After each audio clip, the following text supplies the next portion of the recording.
my troopers hopping in this bitch, popping in this bitch. Me and my troopers hopping in this bitch, popping in this bitch. Me and my troopers. Hello there. My name is Mr. J3T, aka Big Sexy, aka the Kentucky Cannon, aka World Class Badass, aka Chocolate Thunder with the Caramel Swirl, aka Black Lightning with the Peanut Butter Filling, aka the Kentucky Cannon, aka DJ Big Head because I'm a DJ by association, if you forgot, aka Mr. Clean. Your boy's fresh again. Look at this. Yeah, I got a haircut today. So, today we're going to be talking about something a little different. So, I usually talk about anime, video games, Marvel, DC, geek stuff on this channel. But today we're going to be talking about a music festival. Specifically, one of the most infamous music festivals ever. A music festival that had high ambitions and completely fell on its face. Today, we are talking about Fyre Festival. So, Fyre Festival was the brainchild of an entrepreneur named Billy McFarland and rapper Ja Rule. I hope I pronounced that right, Ja Rule. So, they put their brain powers together to create this festival to promote Billy's Fyre booking app, where you can book musicians to play for stuff, play for events, right? So, let me cast your minds all the way back to 2017, where all of this happened. Billy Boy, and Ja Rule are promoting this thing now, and they're promoting it as a luxury getaway vacation straight from your dreams, right? They promised a private beach in the Bahamas. They promised beachside housings. They promised world-class food made by celebrity chefs. They promised models and influencers were going to be there, and they promised some of the best music from the time was going to be there. But what people actually got was leftover hurricane tents and wet mattresses, cheese sandwiches, and how they got there. They were originally promised that they were going to get there in a private jet, but it was just a regular old plane, and they were stuck there for a number of hours with a limited amounts of food, water, and air conditioning. So yeah, it's a pretty big disaster. But before we get all to that, let's start at the beginning phases. So, Billy Boy and Ja Rule, they're promoting this thing, right? They're promoting this thing hard. They make this video on this beautiful beach with all of these influencers and models. They even paid a few influencers a lot of money to promote this yellow orangish square on their social media accounts, Instagrams, and to tag the Fyre Festival and promote it, basically. They paid some of these influencers a lot of money. One of these influencers was, I believe, Caitlyn Jenner, who got paid $270,000 to post one thing about Fyre Festival. Jesus Christ. So, originally, this event, this festival, was going to be taking place on a private island in the Bahamas that was once owned by Pablo Escobar. So if you don't know who Pablo Escobar is, he's an infamous drug lord, right? So after he leased the island, the owners of that island told Billy Boy to not mention the fact that Pablo Escobar was the owner of this island. So Billy Boy decided to mention the fact that Pablo Escobar was the former owner of this island in one of his promotional videos. The owners saw this and they were just like, yeah, nope, we told you to not do one thing, and what do? You go on and do it. So we're canceling this, get off of our island. So now they don't have an island to hold this event in, right? So they're scrambling, trying to find a place to hold this event. They finally do find a place, but it's not a private island. It's actually like an abandoned development island. But did that stop them from promoting this as a private island? Nope. In fact, on their website, they changed it to a private island. So they literally changed the new area to make it look like a private island. So they booked it on an island for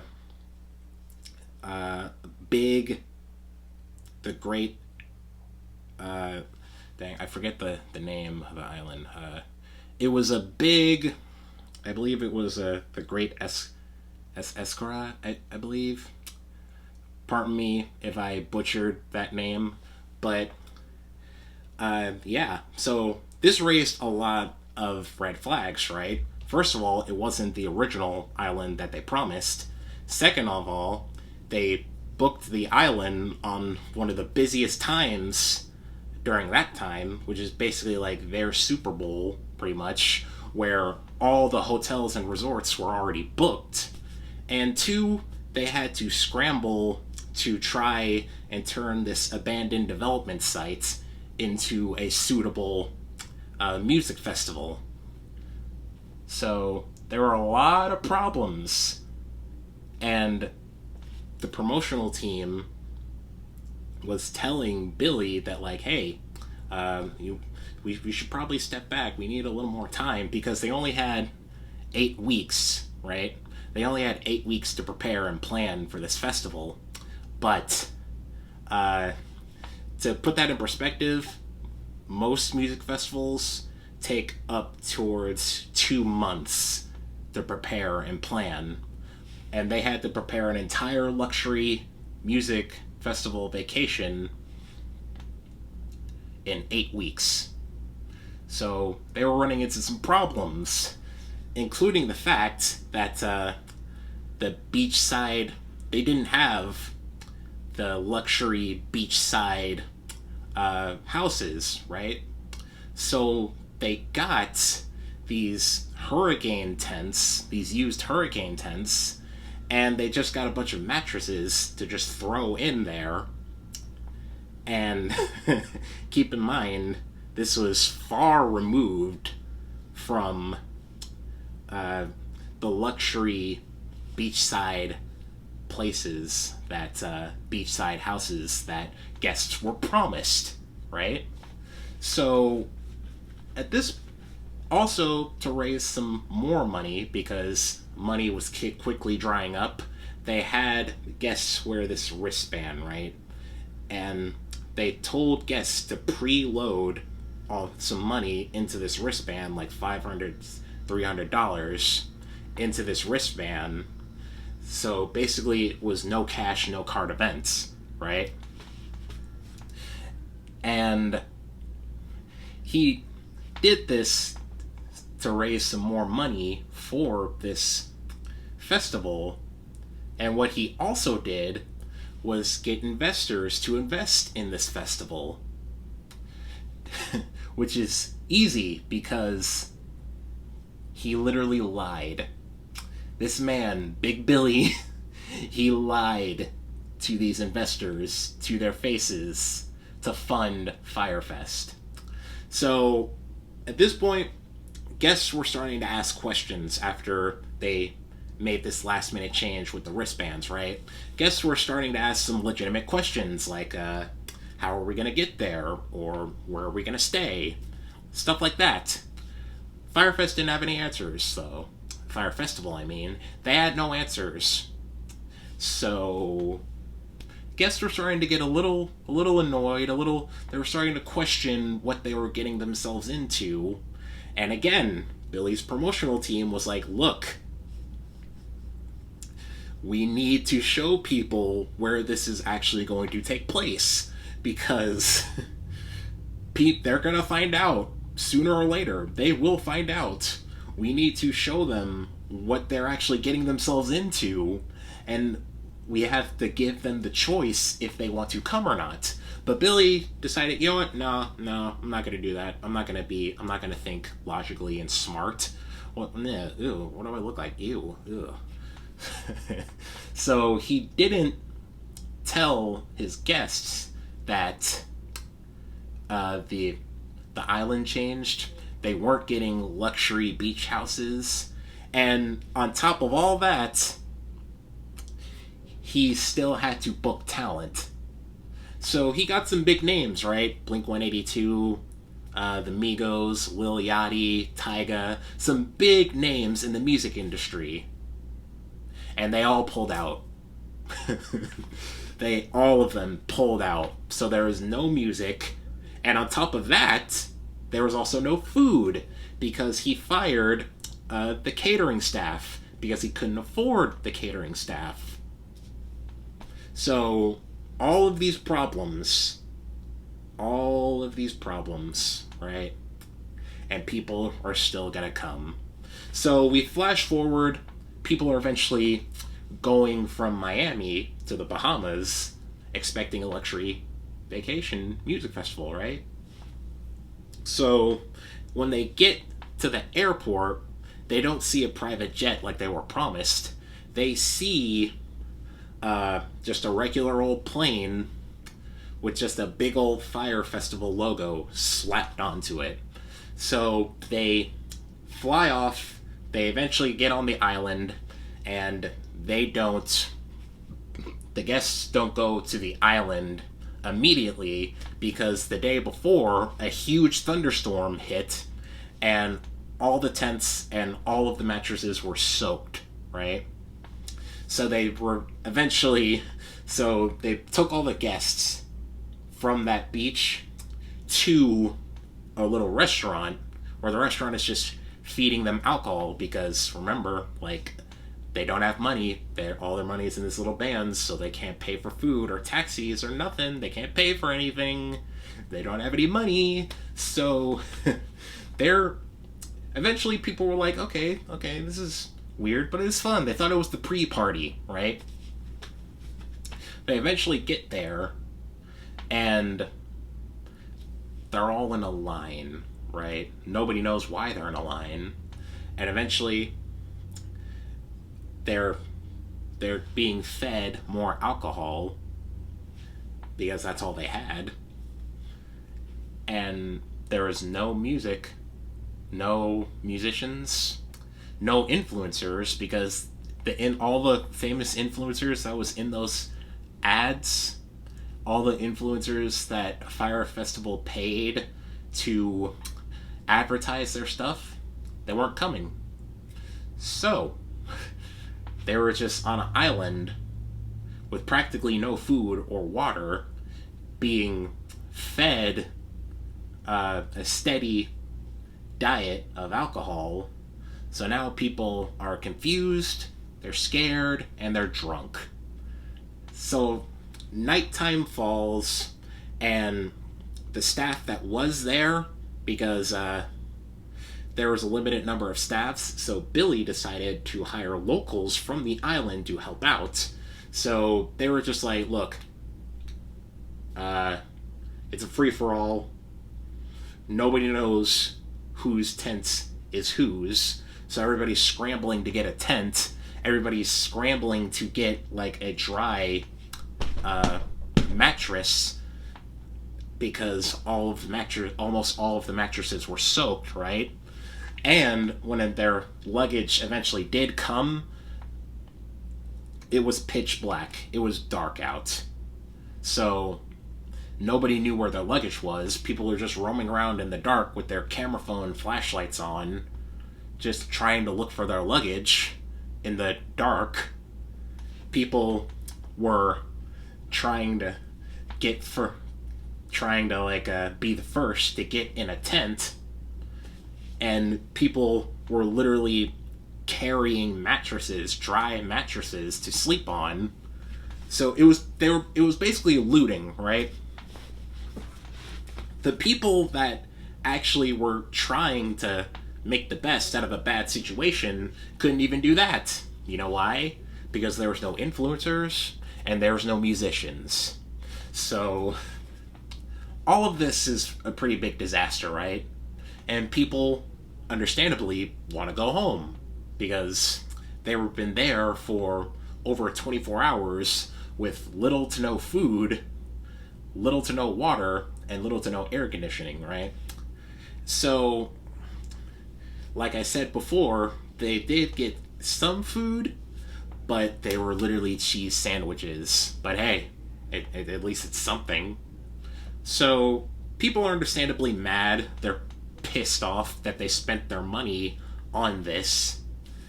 And they want to go home, right? So, they go to the airport and they're trying to get home, but they couldn't go home right away. So the airport essentially locked the door. They not even locked the door, they chained the door to keep people from coming in and getting out. So the people that were in there had to endure this hot waiting room, right? They were hot, they were dehydrated, they were hungry, and they were hungover. So that's a bad recipe. In fact, one of the people that was there actually fainted because of the heat. So, and not to mention outside, if you were unlucky enough to not get a tent, people were literally had to sleep on their luggage. So eventually, the people do eventually make it to Miami, safe and sound. And while all of that chaos was happening, people were posting their experiences on Instagram, all of that, right? Social media in general, Instagram, Twitter, the works. So, our boy Billy became a laughingstock overnight, right? So the guests eventually do make it home to Miami, and in the aftermath, Big Billy and J. Rule, they get hit with a lawsuit. And then another lawsuit. And then 7 more lawsuits. Our boy Big Billy over here got charged for fraud, right? And Big Billy was on damage control, right? He's in full damage control. He had to cancel the event because it wasn't gonna work out. He promised the local employees that he would pay them after the festival. They didn't get paid, so they decided to start a riot. And they were actually putting out hits on people, with Big Billy Boy being at the top. But he pieced out of there, and all the employees that were originally working there, they pieced out too. So the locals didn't get their money. The investors didn't get a refund because the thing got canceled. And Billy Boy, he's saying, okay, look, I know I messed up, but I will give everybody refunds, or they can get VIP tickets to next year's Fyre Festival. But next year's 2018 Fyre Festival never came because Big Billy Boy got arrested. And he's currently serving 6 years in prison. So, yeah, Fyre Festival was one of the most well-known failures in the music festival history. It's 2 documentaries were made about it, one on Hulu and one on Netflix. There are plenty of videos on YouTube talking about all of everything that led up to that disaster. And there's even a video that I'm going to link in the description of a guy who actually was there. His name is Austin Mills, and he was actually there as everything was happening. And he shows us, like, people were literally scrambling to get to tents. They were carrying seemingly dry mattresses, or dry enough mattresses.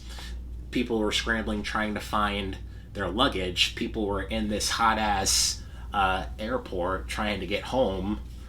So he documented all of that, and I'm going to be linking that in the description if you want to see everything that was happening during that time. And I also highly recommend you go watch either Hulu's documentary on Fyre Festival or Netflix's documentary on Fyre Festival, because they go into more details about everything that led up to that disaster. This is just like the summarized, abridged version of events. But yeah, it was one of the most disastrous music festivals in history. As we speak, I believe Billy Boy is still in jail. And yeah, it was a pretty big disaster. It was a shit show, to say the least. So, I know this isn't normally what I talk about, but I just learned about it today, and I just wanted to talk about it. So, the moral of the story is that do your research. Don't just go to some random festival without knowing all the details. Because, like, even though the tickets were up to like $1,000, really, if you got the early bird pass, they were like only like $500. So, yeah, do your research. Don't go to random festivals, because you might end up in a situation like that. But yeah, that's about it. Again, I will be linking that video from Austin Mills in the description if you want to actually see the events. And I recommend you watch either Hulu's documentary on Fyre Festival or Netflix's documentary on Fyre Festival, because they go into deeper detail. But other than that, that's about it. So if you like this video, consider giving it a like, you know? But if you really like me, consider subscribing. And ring that bell so you always know whenever I upload, because it's free. Damn it. God. Why would you say no to something that's free? Jeez. Get a brain. Deuces.